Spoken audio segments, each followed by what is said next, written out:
Yeah, cool. All right, who's excited to hear about these two guys? I know I am. So yeah, big round of applause.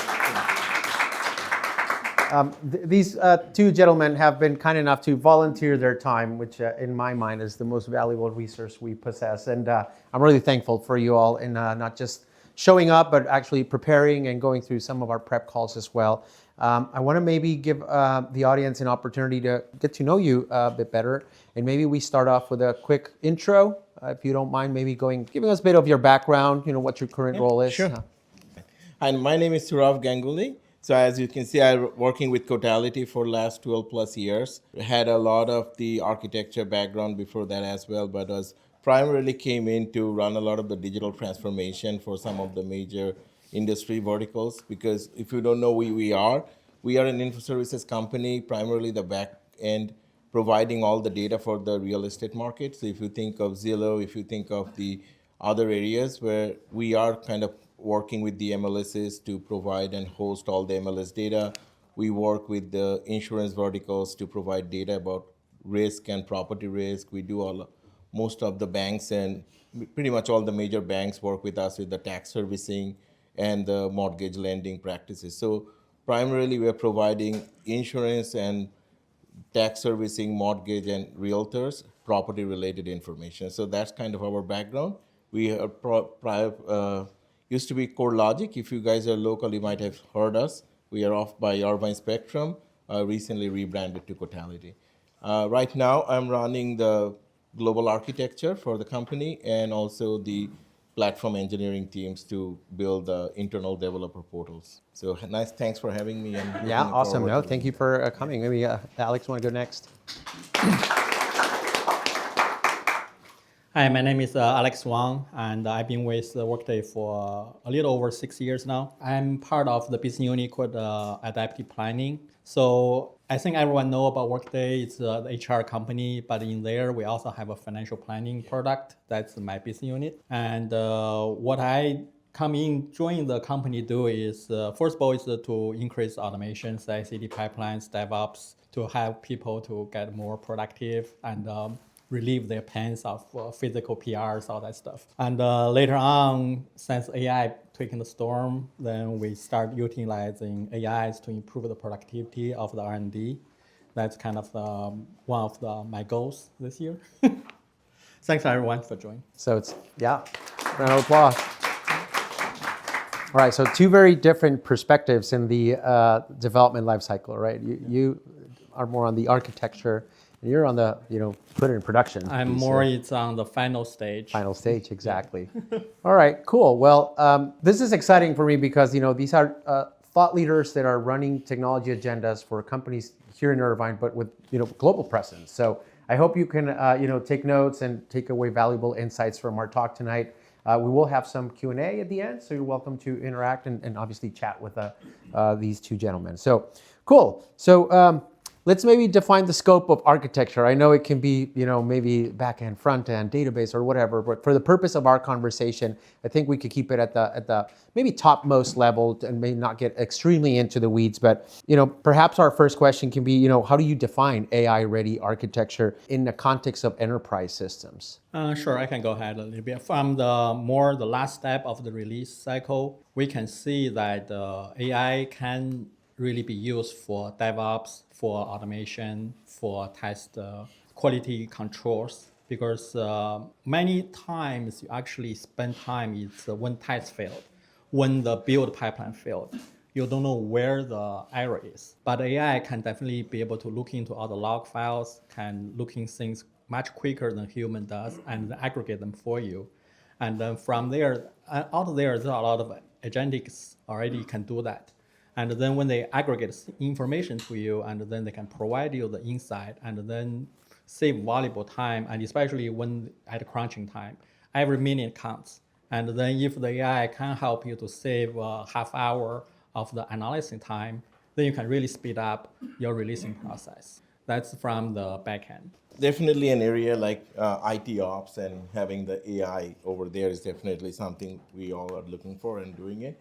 But when I think of AI-ready architecture, AI is not new to any of us. Like we have been through AI But when you think of the AI architecture, is today's day is mostly the Gen AI and agentic AI architecture. Because if you look at the traditional architecture for AI, that was different. There is MLOps, there is other ways to build model, train model. But with agentic, it's a little bit different. But when I think of the AI-ready architecture, it's about how can we scale the business teams? How can the business bring their ideas, and the architecture can provide you the scale and faster time to market with all the guardrails that you need to make it production ready. So when you think of that, that's how we are viewing as an AI-ready architecture. So when I think of CoreLogic, Cotality, and Workday, you guys are significantly large organizations, right? And you have multi-million-dollar budgets, you have resources, you have teams, leadership. That doesn't guarantee any of what you all just mentioned. So maybe describe to us, what you believe are some recurrent blockers that organizations face when trying to adopt some of these AI capabilities. I think there are different layers of that question, right? Because when you think of the blockers, there are some technical challenges because it's a very fast moving technology space. So which LLM to choose or what kind of architecture do you pick? It's always a challenge to start, where to start, because there is so many things we can think about. But one of the things from an architecture standpoint, we always say that put a layer of abstraction so that as the LLMs are changing, as the technology starts moving, and we all seeing that because even in the span of 3 years, we talked about LLM and Gen AI, and now we are talking about agentic AI, and there is other areas of AI that are evolving as the AGI comes into play and multimodal LLMs are showing up. But there is also the business side of it, because if you think of the business, there is also an element of uncertainty and risk, because when business are not trying to figure out what's the ROI. Like there is a lot of investment going on. So there is a lot of challenges from the business side to say, is it the right time to start? And then there is other organizational barriers that we see is around legal and compliance, because it's AI. Can it predict the right way? What are the risks? Is there any reputational risk that will be coming in as we introduce these technologies for businesses? So those are the things that we have seen, and it's an education. I think it's a journey. There is an element of risk in any new technology, but I think if we don't embrace, this is here for staying for the next chapter of our IT life cycle. So I think embracing the technology and finding the right way to introduce it in the organization is the key. Alex? So from backend perspective, I think a lot of the blocker is not really about we don't have AI tools, but on the other hand, we have too many. So just think about how many Copilot, Kiro, and from Cursor, all these LMs, and then for developer to install all these tools on their laptop, just then try to figure out which tool they should be using for whichever task is hard choice. And also, if you don't be careful, the token, you're going to spend them all in one setting. And 500 tokens gone in a couple of days. And then where did my money go? Yeah. And then by the time you really needed to use it to do something like creative, and then found out, I need to get approval again to get more tokens in order to use it. So to really control the urge to use the right thing for the AI for the right task is one of the blockers. The other thing I can observe is guardrails. Because a lot of the AI tools, AI is trying to mimic human behaviors. But they don't have boundaries. You need to put a boundary for it. But how to give the AI a right boundary to do the right task, that's a challenge. Interesting. Where are you seeing the most meaningful impact of AI in product engineering or in product in general? So productivity definitely is one of the big plus. I can see refactoring used to be any sort of refactor. Like for example, you upgrade JDK from 8 to 17 or 17 to 21. That used to be a huge task. Take you 2-3 months to figure out, to get rid of all the bugs, figure out the things what to do. But with the AI, one team of 10 engineers can finish it within a sprint. That has been a huge productivity boost. That's what I can see. Yeah, I agree with you, because the productivity definitely is the first wave that we are seeing. Like both with the IT ops, we are seeing the same thing. Like the version upgrades definitely make developers' life easier. The other area we are seeing also is the call center and the ops side. Like if you have a lot of operations in your organization, Think of call center is definitely a use case we are seeing, like sentiment analysis, figuring out where the calls are not really, where we can gain productivity. Improving the developer productivity is also key. Like with the IT, we are also, where we are focusing a lot of time is how can we make development more of an AI-assisted development, right? How can we leverage Copilot? How can we leverage the Veracode risk is another tool we're using, because one thing we are seeing as you are pulling in knowing code with AI, there is also a risk of introducing a lot of open source vulnerabilities. And if you don't put the guardrails on that, you are now introducing more risk into your organization. So having both kind of two bookends, right? You're using AI to generate code, but at the same time, you're also putting guardrails to say that part of the CI/CD and the Git actions to make sure things are automated here, developers can take advantage of it. So those two is the primary area for you think of the productivity side. And on the product side, we are also exploring a lot of ways to use AI, because there are definitely some use cases, but early days as things are evolving, we are finding ways to introduce AI, but we have a lot of ways to go still. So it's interesting that you both touch on productivity. Maybe we can double click on it. Oh, yeah. And as an engineer or a student, what do you need to look out for? Or what are some of these productivity enhancement tools, or just be aware of what would be your recommendation to on the engineering perspective? Sure. Like what we are seeing is definitely when we started using the Copilot, like GitHub Copilot is one of the tools we use. Like the easy ones is you look at the code, you're looking at a legacy code, you can understand the algorithm, or you can fix the code by adding more documentation with the AI. But one thing we learned as a lesson is the context engineering is important, because there's not much context. If you take a large code base, it's not easy for the AI starts hallucinating after a while, because you see the first few answers right, but as it starts to get more into the code base and you lose the prior context. So that's one thing that is something that to keep an eye on.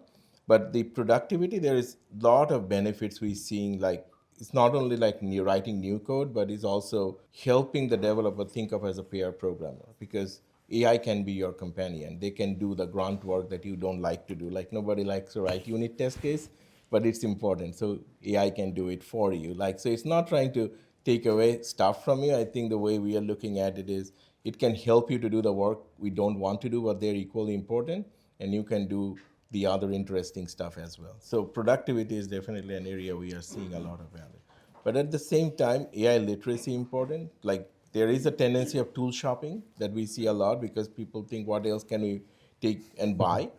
But AI literacy is also equally important. So if, as you introduce the tools, you also have to educate your developer community to how to use the AI the right way, what are the benefits, how you can think AI first. The AI first mindset is also something that will give you the value as an organization to embrace AI.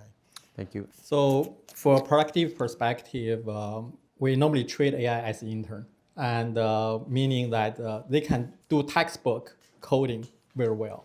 But if you give them custom requirement, they get confused. Or sometimes they give you, if an experienced engineer probably write 10-line code, then this AI probably generate 100-line code to do the same thing. And so you're going to have mountains of confusing code in there, and which you don't really know what they're doing. So that meaning, so there's another experience is about code reviews. So if you're thinking about if you use AI to generate 200 lines of code and then you want a human to review it, that's become disaster. You are not increasing productivity, you are reducing productivity. So because garbage in, garbage out. So it doesn't matter what the senior engineer can code review. If you give them garbage code, they cannot review to make it, that's like a rewriting. So AI to review AI, that's probably another trend going forward, is you need to have, for AI code, you need to have a good AI review in order to have a check balance. It's just the same thing as 20 years ago when they have a developer, then they have a quality control, QA. Then when they have test code, then the test-driven methodology, then unit tests, then functional tests, then all these check balance are implemented. It's all because of we don't want bad code in the system. Excellent. Okay, we're gonna maybe switch gears a bit, but stay within the AI and architecture. But as management and VPs, your companies are entrusting you to plan and to come up with strategies on how to implement some of these newer technologies. We all know, where the rubber meets the road is in the execution, right? So I'd like to maybe touch on, if you could walk us through a recent, maybe like an architectural decision that you made that enabled AI for the organization, maybe automation, or what were the outcomes, right? And really what I'm looking for is, what was the problem that you were trying to solve, right? And the options that you evaluate to do so, where you thought AI would be applicable, where you maybe discarded it because it just didn't apply.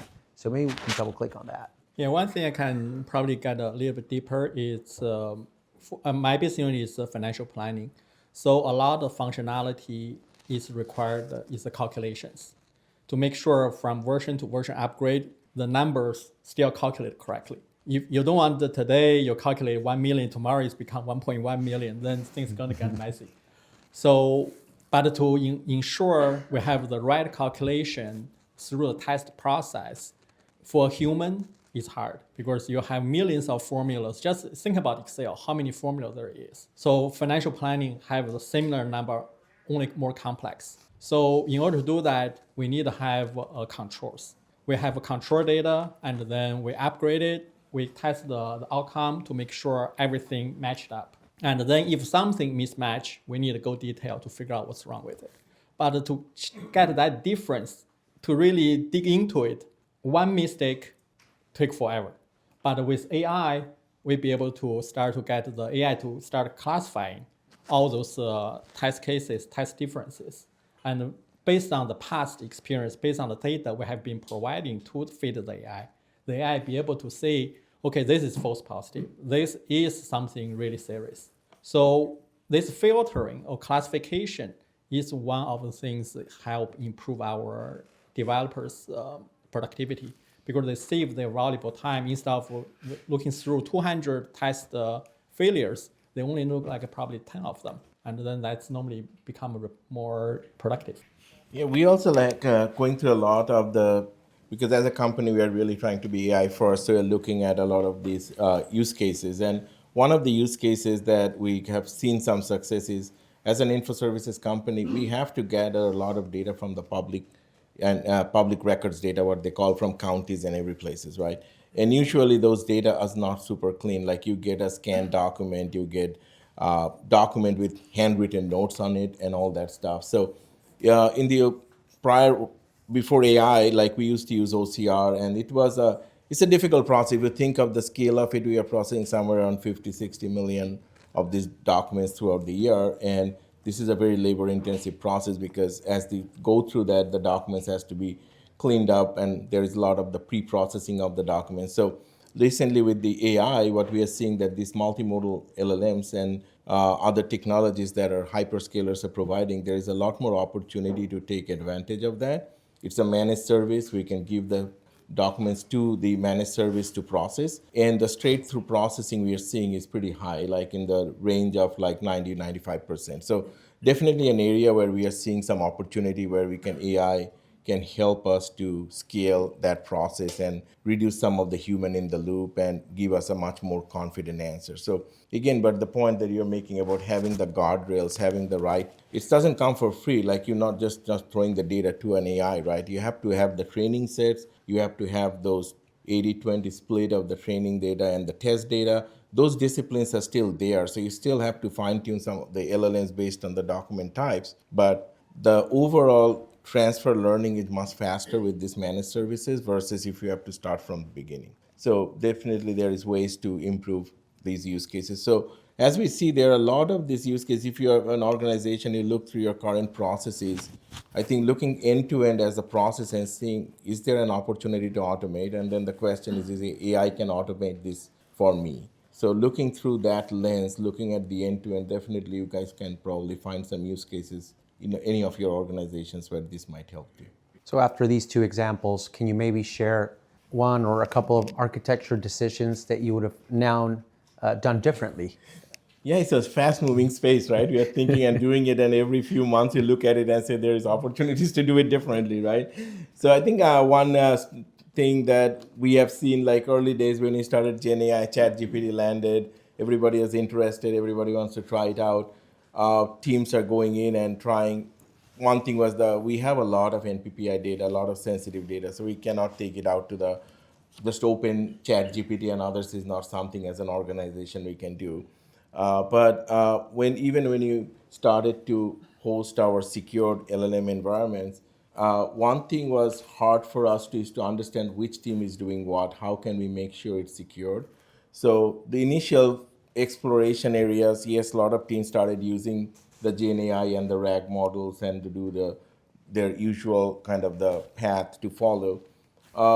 What we had learned that is very hard to scale. It's very hard to make sure that teams are doing responsible AI. There is ethical use of AI. So those compliance guardrails were not there. What we mitigated is with introducing an LLM gateway, because that was definitely an area that with the LLM gateway, there is one entry point. It's abstracting the LLMs. You can change the LLM models as needed. You can have multiple LLM models behind the scene, because not every use case is going to use the same LLM. There are different LLMs that can help. So that was one of the lessons learned, to say, like, how do you do responsible AI? How can you have an LLM gateway was definitely something that helped us a lot. Yeah, so with the success of the previous example I gave, so now we actually starting break down all the CI/CD pipelines and all the test automations to looking step by step on which ones we can start to utilize AI, and that's is actually something in progress. And from all the steps when we bring it down, we evaluate. As said, we need to control the guardrails. We cannot have the polluted data to allow AI to make a wrong decision. So what we feed the AI is become very important. So we need to get a representative data.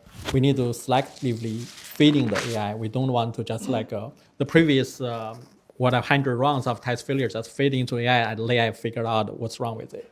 We want something more selective. So this way it can speed up the training. It's like the old stories. When you're always touching the real dollar, once you're touching the false one, you know it's a fake money. So for the AI, it's the same thing. We want to tell them what's right. When they know the right, when they say the wrong, they know it's wrong. You both seem to agree that guardrails is definitely the way to go when implementing some of these platforms.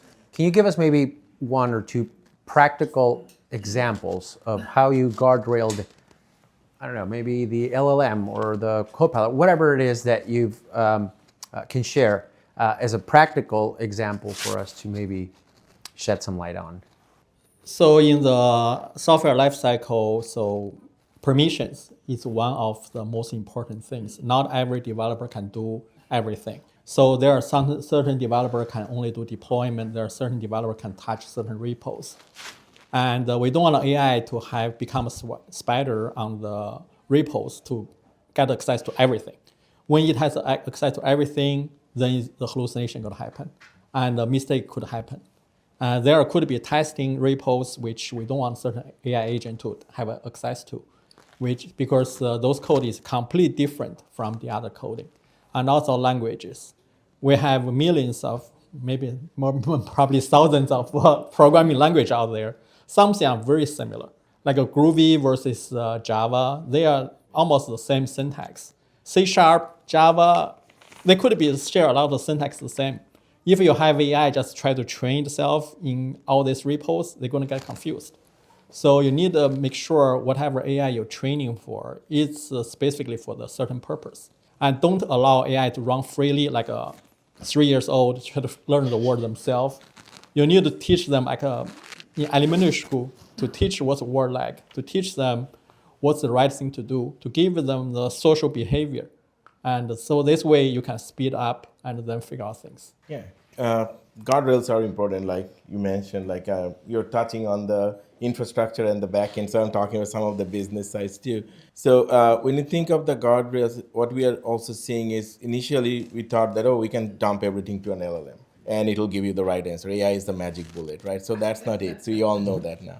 So even with the agents and that, what you're finding is more narrowly you scope the agent, better off you are, because you can have much more control to understand what the output looks like. So rather than having a very large agent with a lot more context, it's better to have a narrowly scoped agent and have multiple agents interacting with each other as a more of an agent mesh versus having a big agent trying to solve a lot of problems. So that definitely will reduce your risk within the scope. But having the guardrails, some definitive examples like prompt evaluation. So that's something that everybody should do. Like you have a set of prompts that you expect the answers, run it on a regular basis. Because a lot of the LLMs, they do change their safety rules. So if you don't run it on a regular basis, even the same prompt may or may not get the right answer because models are not upgrading, but they are changing their safety parameters.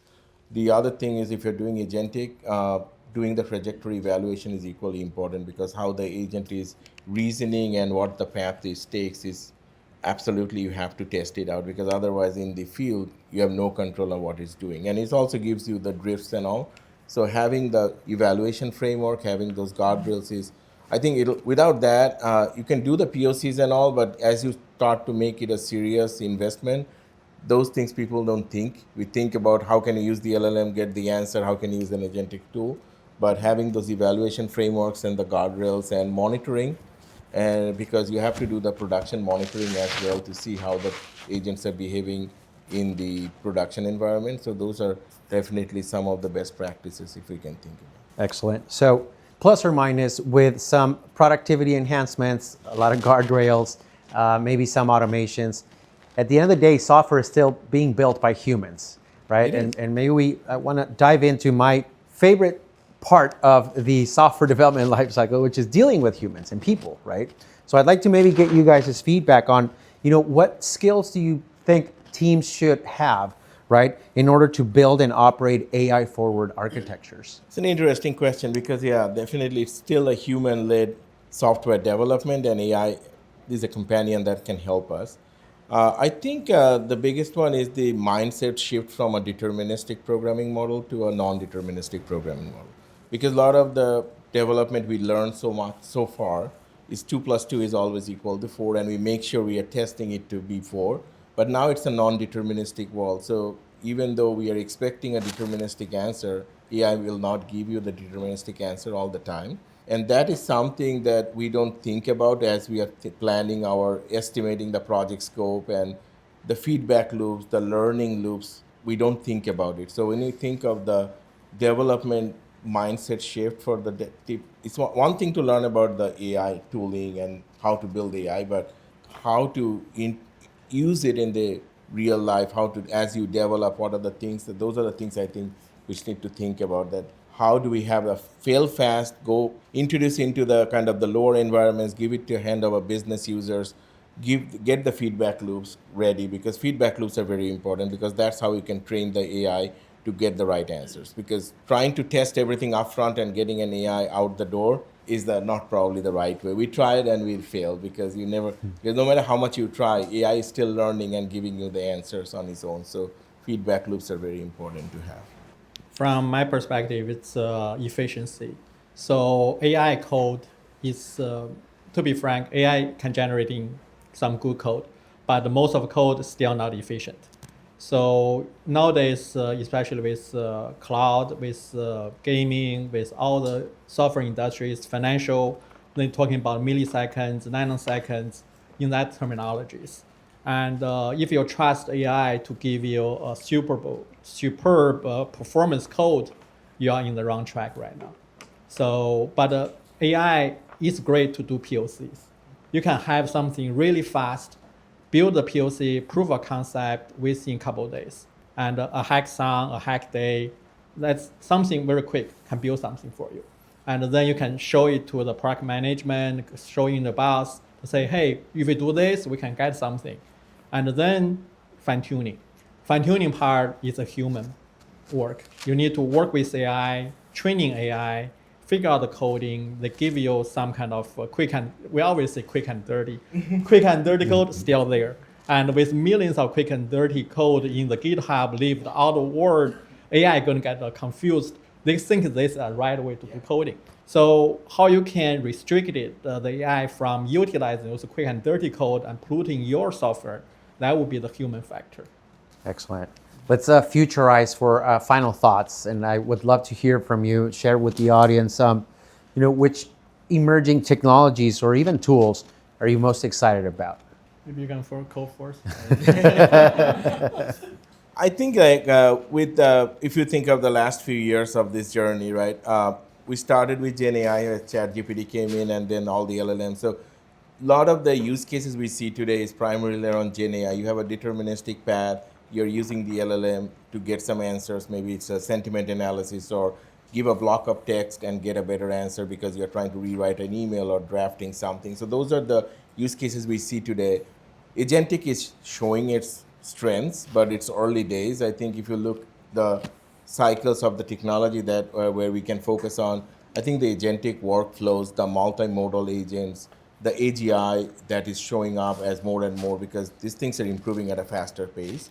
I think at some point the LLMs will start getting more standardized across the various providers, because they are starting to get pretty much a good answer no matter which. It used to be, this is really much better. The ChatGPT was better than Anthropic at one point. Now Claude is doing much better, and Gemini is also coming up. They're kind of standardizing at some level, but the agentic workflows, if you think about the agent-to-agent communication, the SaaS industry will be disrupted in a few years, because as agents start to talk to each other, there is definitely a new delivery channel that will open up between A2A communications between MCP servers, and the way we do and love the APIs will change over the next few years. I think that's one of the exciting areas of technologies to look into.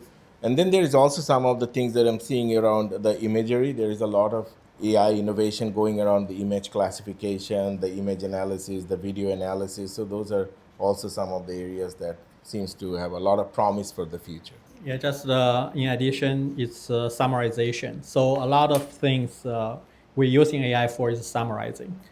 Between videos, document, books, talks, musics, any sort of things which human consume from literacy perspective. But we all feel like we don't have time. And unless you enjoy a good novel or good movie, many of those technical talks or technical documentations, you just want to looking for something specific to what you need.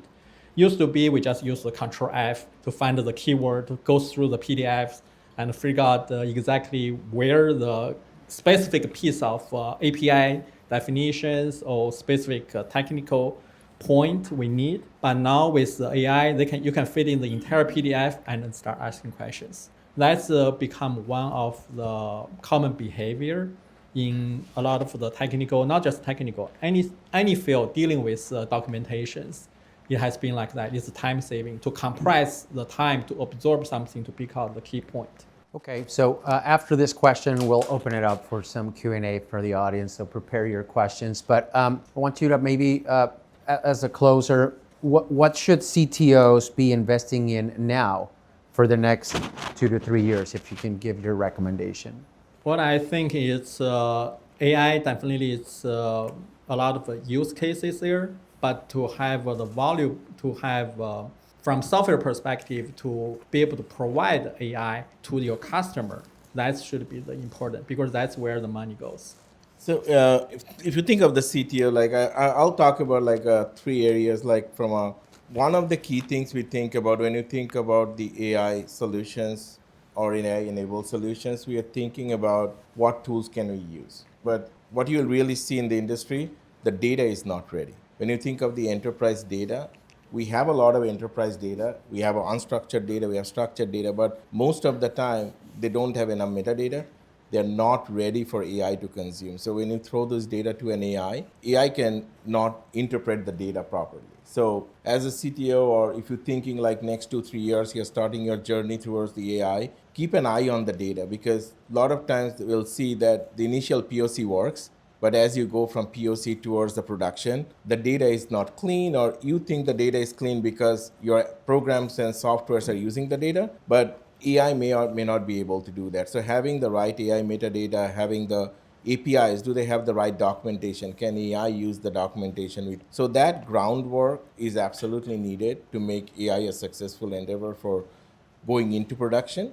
The other areas I think is around AI literacy cannot emphasize more, because throughout the organization, you'll see a lot of hype cycle. We all see the videos, yeah, I can write code in a day and you can push it to production and everything is great. The reality is not. And also there is a fear factor, right? So is AI going to take my job, right? So there's AI literacy is definitely something. If you want the organization to embrace AI and use it to the full potential, AI literacy is also something you should also plan for, because it's not only just the technology, it's the people and the technology. It's still a people-oriented industry. Appreciate that. Want to do some Q&A? Maybe have Sure. somebody. Yeah, go ahead. I got a question. We'll get you next. I got a question. So when in your experiences, when you decide to fine-tune the model, you're trading off like future benefits, right? So when would you fine-tune this model? So I guess from the perspective of humans, it's like, oh, I gotta increase my AI literacy, but one day it's MCP and then it's A2A and then it's physical AI. It just goes so fast. How do you expect schools or us to keep up with this pace?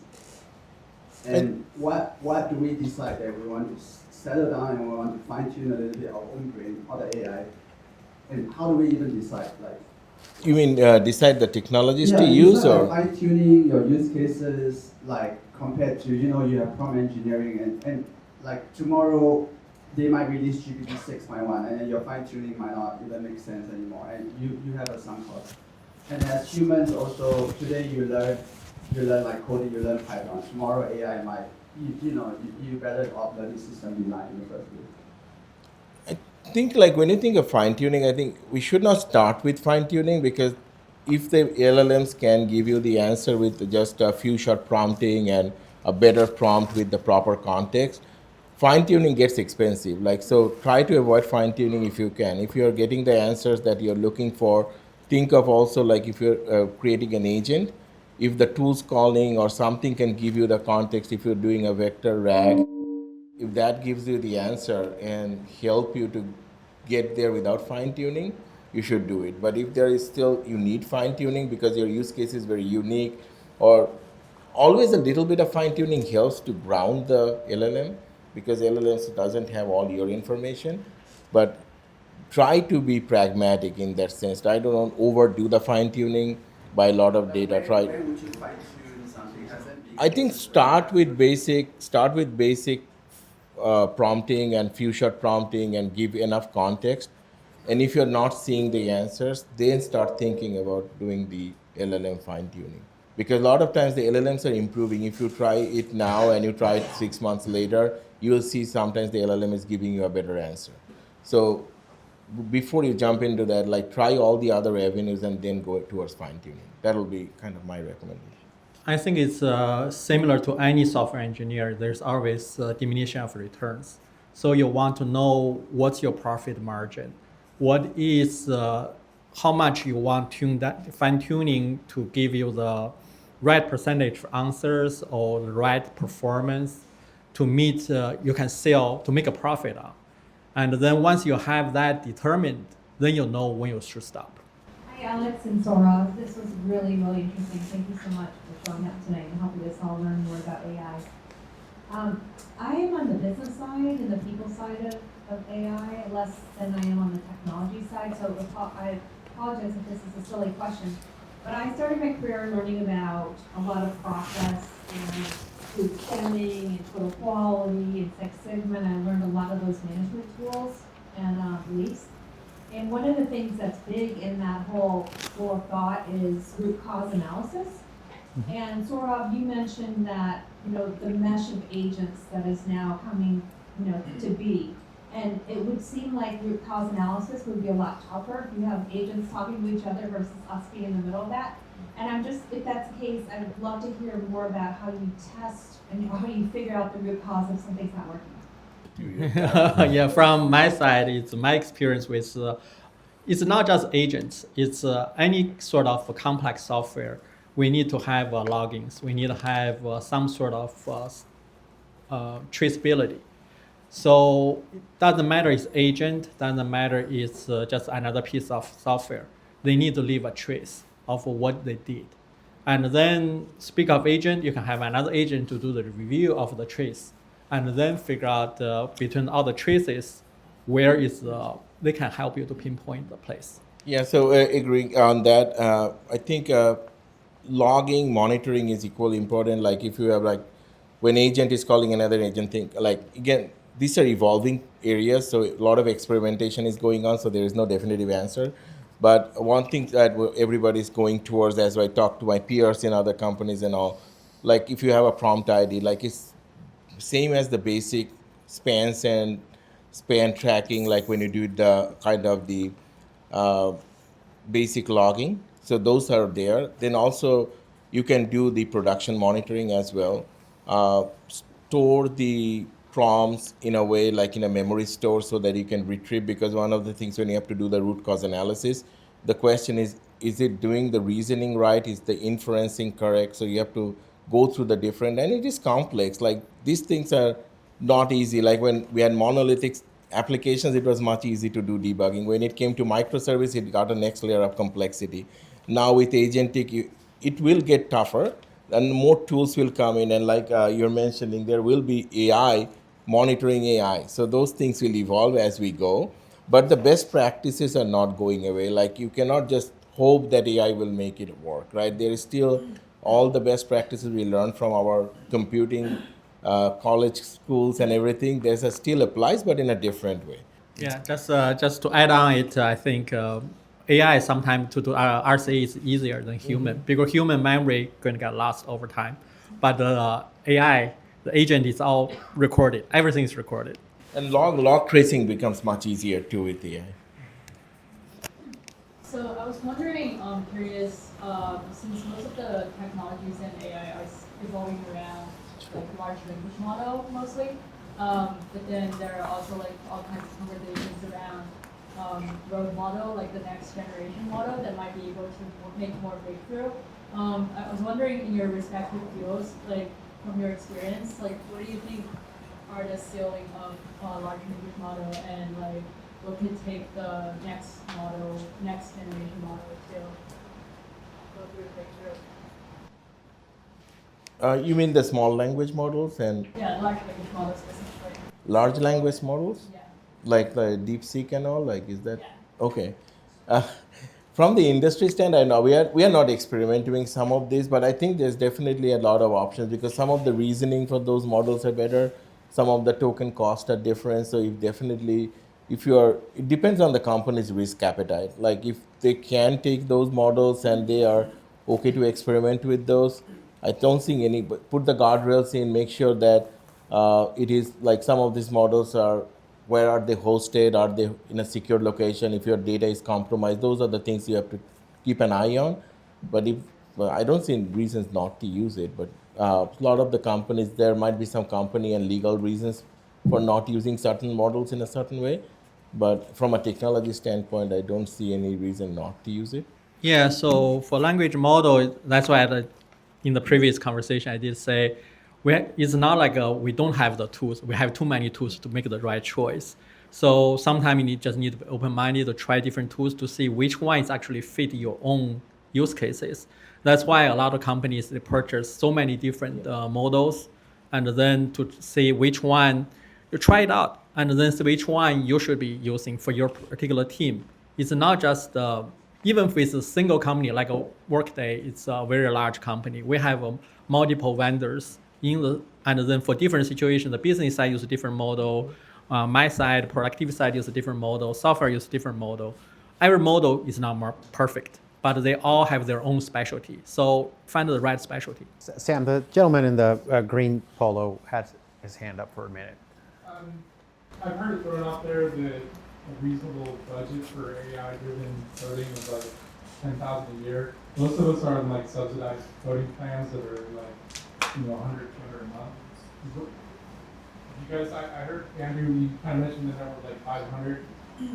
Is there like a budget of somebody who's a well-qualified AI coder that where to set that budget in a full-time enterprise context? I think that really depends on what you can benefit from it. Different coder, different programmer can have benefit from a different AI tooling differently. And what the 500 I mentioned was not $500, 500 tokens. Yeah. It's the token is a currency in AI world. It's different software sell the token package differently. Some like AWS, they sell 500 tokens for like $40 or something like that per month. Some sell for like $20 or some sell for $100. So how quality is their token? That's up to you to judge. Yeah, I agree with you on that. Hello guys, thank you for coming. I have a few questions. First off, you mentioned earlier, Alex, that code review for AI-generated code gets quite challenging because AI-generated code is not as efficient and tends to get pretty verbose. So, like practically, what are the recommendations for reviewing AI-generated code? Is it something like a team setting, or then again, do you have another LLM that plays the role of the code reviewer? Actually, AI code review tooling is already an industry. There are plenty software vendors already attacking that space to do the code review. One thing I think, off my top of my head, was like a Code Rabbit. That's one of the things we're evaluating. So there are a few other vendors as well. So control AI will be the next step. And also, like if you use some of the like GitHub as a spec kit, there is open spec too. So those are also helping because as you let him write code, if you can give the right context, and some of the things you can do is teach the AI to pick up the right design, or if you have linters and stuff that you want to use the naming convention, let it know what you want. It's like a new developer in your team. They need to know the standards you want, because if you just have it a very open standard to say write code, it'll write code because it's been trained with a lot of code, but you want to write the code the way you want it to write. So some of those spec MD files and things like that will definitely go a long way, because you can start seeing the quality you expect. You are giving them enough data points so that they know what code they want to write and how. And if you also give, we find the linters and all just to specify, use this type of linting and this is the convention, the code quality definitely has a lot of improvement there. Okay. And then also from my perspective, as a developer at my company right now, there isn't structured recommendation or a way that the company has instructed us to use AI-generated code or like tools like Copilot. So most of the time I'll just use like a free plan in my VS Code. But I understand that a lot of companies that really want to push a lot more AI adoption with their developers will tell them to, I don't know, like we'll purchase plans for them, or we'll tell them exactly how to use it, or as you said, they'll host secure LLMs within the company so that things like privacy and intellectual property are more given into consideration. I guess it's just kind of like murky to me. If I were to be someone who is in charge of creating or securing an LLM for a company, what's the first place that you start? Is it, again, selection of the model? And how do you start by training the model further to fit your code generation use cases? Or do you just use the model as is? And how do you think about things like security? Yeah, I'll start, but he knows more about the back end, so obviously we'll get more insight. But coding agents are something that you can do that, and having a coding agent, again, like things are improving quite a bit. Even GitHub like definitely came a long way in a couple of last months. So it depends on what your use cases are and how your company wants to invest in this, because depending on the timing, you might see that, okay, now we have a better code. So again, like putting more context, having the more of the specifications provided to the agent will give you a better answer. Coding agent is also another thing you can look into. There's Cloud Coding Agent, Cloud Code. There are a lot of like good tooling around. Cursor is there. So there's no dearth of tooling right now. It's about the use case and the desire for the companies to use it and how you can use it. I'm not sure if I'm answering the question, but that's kind of, but you can also probably have a little bit more insight there. Yeah, I would say the first thing you need to start with is procurement and the legal department in your company to make sure they review all the contract to make sure they don't upload your code into the wild west. It's the first step you need to start.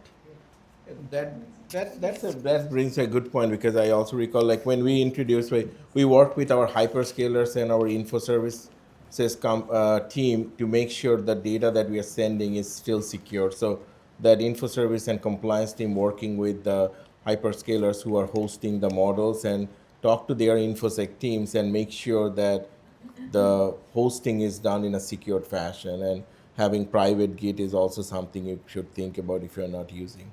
Some of those definitely helps to secure the code. We have time for 2 more questions, but in case you have like any other, so Rob and Alex, are you staying? We are hanging out for They are staying another 20, 30 minutes.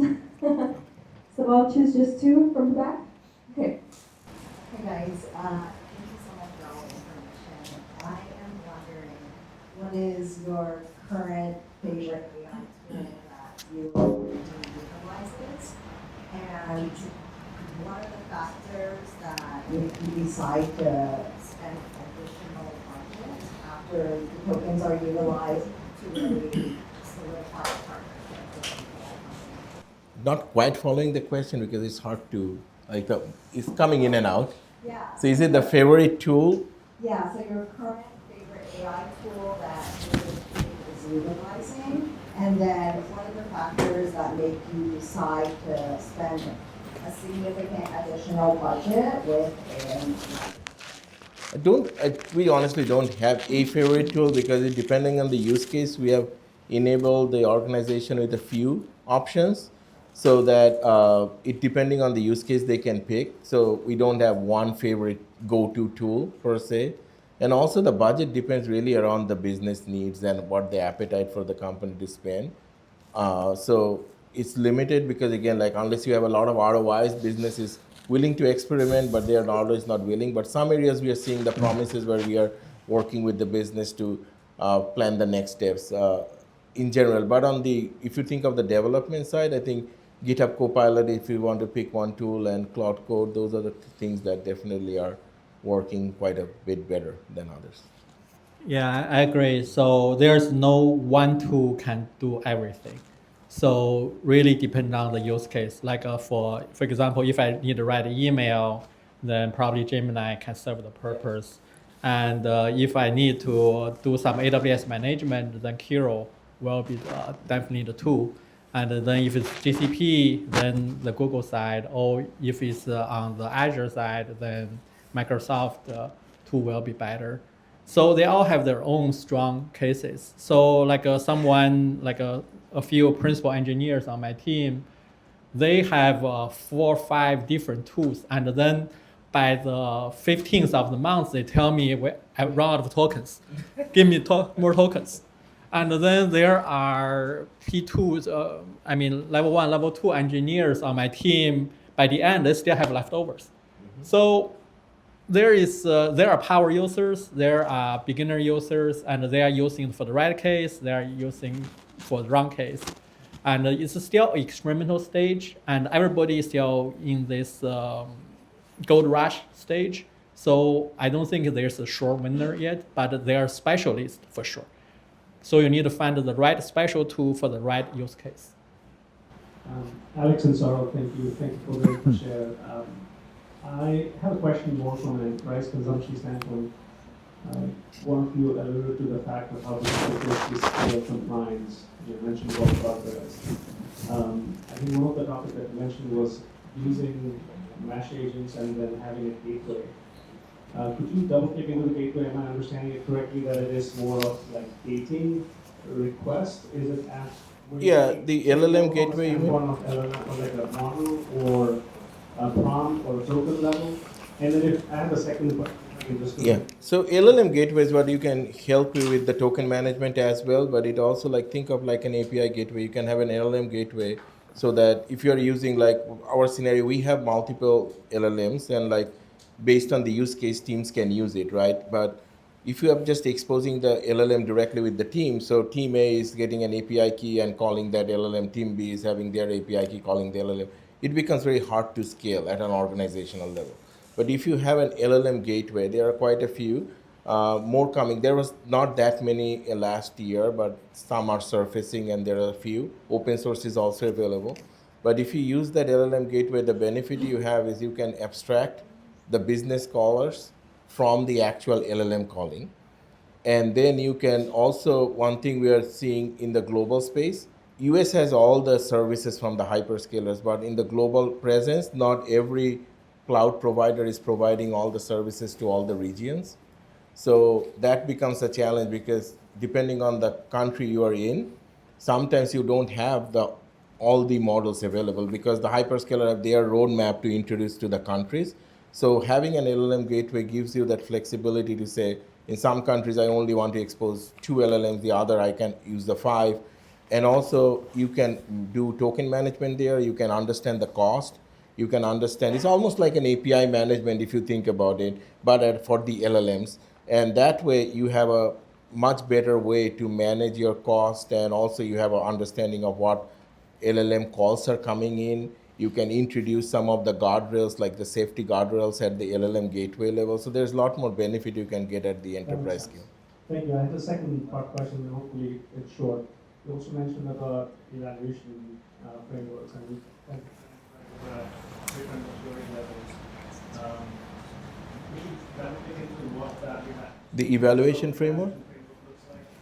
Evaluation framework, you can, like there is, when you think of the, you developing this AI agents or LLMs, just simply, even if you're doing a rack calling or doing a prompt, you need to know, is there a drifts when you're in the production? So because AI will start learning and it might drift, right? Or there might be some changes to the LLM from the LLM provider, and your prompts that used to work before is not working right now. Or it's working, but it's not giving the same level of confident answer, right? So that's why the evaluation framework you need for the whole CI/CD lifecycle, you need it because like unit testing, you need to make sure the AI agent is working with a set of prompts, which will be your test set, the golden test set. But then you also have to understand the rouge scores and the blue scores, because you need to know, is it the LLM giving the answers what you're expecting? Because what is your gating factors to take it to the production? How you know this is going to work? So that's where the evaluation framework comes into play. It helps with the root cause analysis in the future, and also to retrain the models, because at some point your model will start drifting no matter how much you try. So you have to retrain the models. Thank you.